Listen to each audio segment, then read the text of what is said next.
प्रज्ञा को रील्स बनाने का बड़ा ही क्रेज है और वो दिन भर रील्स बनाती रहती है। खाते पीते घूमते फिरते घर में कॉलेज में रील्स बनाने के कारण प्रज्ञा पूरे कॉलेज में हाईलाइटेड है। जहां उसकी रील्स सभी को पसंद आते हैं, वहीं मनीषा चिंता में डूबी रहती है। एक रोज जब खाते हुए प्रज्ञा रील्स बना रही होती है, तब मनीषा कहती है, 1 मिनट भी चैन नहीं है इस लड़की को। ये नहीं कि खाना तो आराम से खा ले, लेकिन नहीं, अरे थोड़ी देर रील्स नहीं बनाओगी तो आसमान नहीं टूट पड़ेगा। अरे मम्मी, इसी को तो कहते हैं डिटर्मिनेशन। तुम नहीं समझोगी ये सब। भगवान, इस लड़की को सद्बुद्धि दे। जब देखो तब टेढ़ा बाका मुंह बनाती रहती है। मनीषा की बात का प्रज्ञा पर जरा भी असर नहीं होता और वो खाते खाते रील्स बनाती रहती है। दिन बीतने लगते हैं और देखते देखते प्रज्ञा का कॉलेज भी खत्म हो जाता है।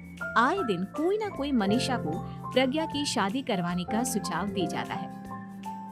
सब ठीक ही कहते हैं, प्रज्ञा की शादी कर देनी चाहिए। अपने घर के काम काज में व्यस्त हो जाएगी तो खुद ही ये रील्स और नाच गाना बंद हो जाएगा।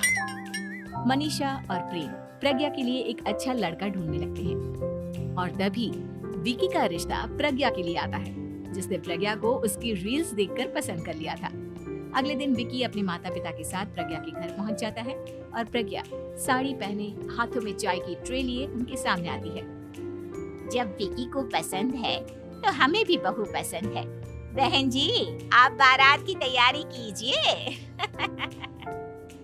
एक बार लड़का लड़की अकेले में बात कर ले तो अच्छा रहेगा। हाँ हाँ, क्यों नहीं। मनीषा विकी को प्रज्ञा के कमरे में भेजती है, जहां प्रज्ञा पहले से ही रील्स बना रही होती है। तभी विकी कहता है, आ गए आपके साजन जी।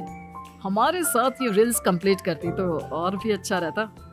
अच्छा जी, अब आ ही गए हैं तो बना ही लेती हूँ आपके साथ। दोनों मिलकर रील्स बनाते हैं। जब वी मीट और तुरंत पोस्ट भी कर देते हैं। फिर विकी कहता है, जब आप साड़ी में चाय लेकर आए तब मुझे लगा कि कहीं मैं गलत घर में तो नहीं आ गया। अब सही है। दोनों की शादी पक्की हो जाती है और शादी के दिन भी प्रज्ञा रील्स बनाने से चूकती नहीं। यहाँ तक कि बारात के समय भी नाचते हुए रील्स बनाती है। सभी लोग प्रज्ञा की तारीफ के पुल बांध देते हैं और प्रज्ञा नाचती गाती अपने ससुराल चली जाती है। सब कुछ अच्छा चल रहा होता है। प्रज्ञा यहाँ भी दिन भर हर चीज की रील्स बनाती रहती है। लेकिन कुछ दिनों के बाद जब सुनीता कहती है, बहू, ये रील्स के साथ साथ कुछ काम भी कर लिया करो। वैसे तुझे और क्या क्या बनाना आता है?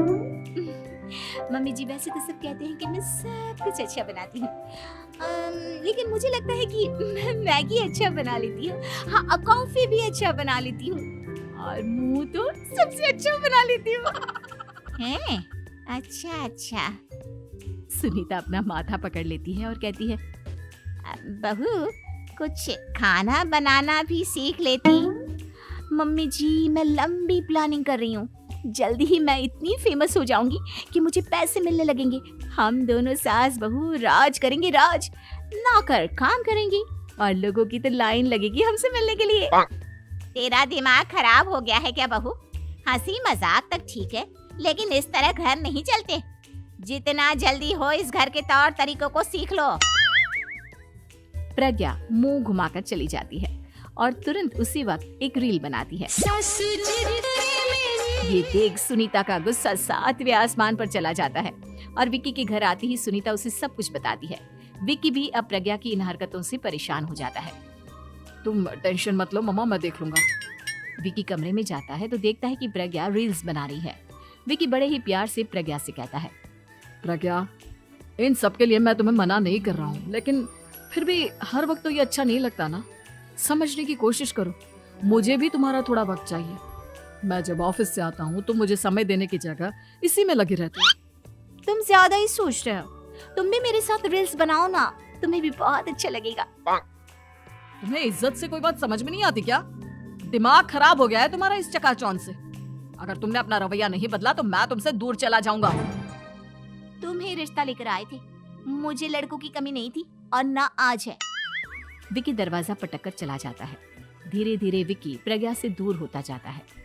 एक रोज मनीषा प्रज्ञा के ससुराल उससे मिलने जाती है। तब सुनीता उससे कहती है, बहन जी, अब आई हैं तो कुछ दिन यहाँ रहकर जाइएगा, आप ही का घर है। हाँ मम्मी, बहुत दिन हो गए तुम्हारे साथ एक भी रील नहीं बनाई मैंने। प्रज्ञा तुरंत अपने फोन में रील्स ऑन कर लेती है। ये सब मुझसे नहीं होगा। तेरा ये भूत अभी तक नहीं उतरा क्या? बहन जी आप कुछ कहती नहीं क्या इसे? जब आप ही कुछ नहीं कर पाई तो मैं कर ही क्या सकती हूँ। सास तो वैसी ही बदनाम है। शाम को घर की लाइट चली जाती है और मनीषा प्रज्ञा से कहती है, मेरे घुटनों में बहुत दर्द हो रहा है, तू लाइट का कुछ इंतजाम करना बेटा। अच्छा कैंडल जला देती हूँ मम्मा। प्रज्ञा गाते हुए कैंडल जलाती है और खिड़की के पर्दे के पास रख देती है। मनीषा जिसे बहुत दर्द हो रहा है वो सो जाती है और प्रज्ञा हमेशा की तरह अपने रील्स में लग जाती है। उधर कैंडल की वजह से पर्दा आग पकड़ लेता है और मनीषा के कमरे में आग लग जाती है। बचाओ, कोई है बचाओ। सभी भागते हैं और विकी कमरे की आग बुझाने में लग जाता है, लेकिन तब तक मनीषा आधी जल चुकी थी। मनीषा की हालत देख प्रज्ञा रोने लगती है। विकी मनीषा को तुरंत हॉस्पिटल ले जाता है और उसे एडमिट कराता है। विकी प्रज्ञा से कहता है, देख लिया ना, तुम्हारे इस नाच गाने की वजह से आज तुम्हारी माँ की जान जाते जाते रह गई। अब पता नहीं तुम और क्या चाहती हो। उधर डॉक्टर कहते हैं, इनकी हालत बहुत नाजुक है, आधे से ज्यादा जल चुकी है। प्रज्ञा रोती हुई मंदिर में जाती है और भगवान के आगे जाकर कहती है, भगवान मेरी माँ को ठीक कर दो, मैं कसम खाती हूँ हाथ से ये रील्स बनाना छोड़ दूंगी, बस मुझे मेरी माँ वापस मिल जाए। 2 दिन बीत जाते हैं और मनीषा खतरे से बाहर आ जाती है। पेशेंट अब ठीक है, आप लोग उनसे मिल सकते हो। सब कोई मनीषा से मिलता है और प्रज्ञा सबके सामने अपना फोन तोड़ देती है। मुझे माफ कर दो मम्मा, मैंने तुम लोगों की बातों को नजरअंदाज किया। बेटा कोई भी चीज जरूरत से ज्यादा खराब है। मैंने तुम्हें रील्स बनाने से कभी मना नहीं किया, लेकिन हर वक्त एक ही चीज तो सही नहीं है। मैं समझ गई हूँ मम्मा, आई एम सॉरी। प्रज्ञा उस दिन से रील्स बनाना छोड़ देती है और पूरी तरह से अपने घर में लग जाती है।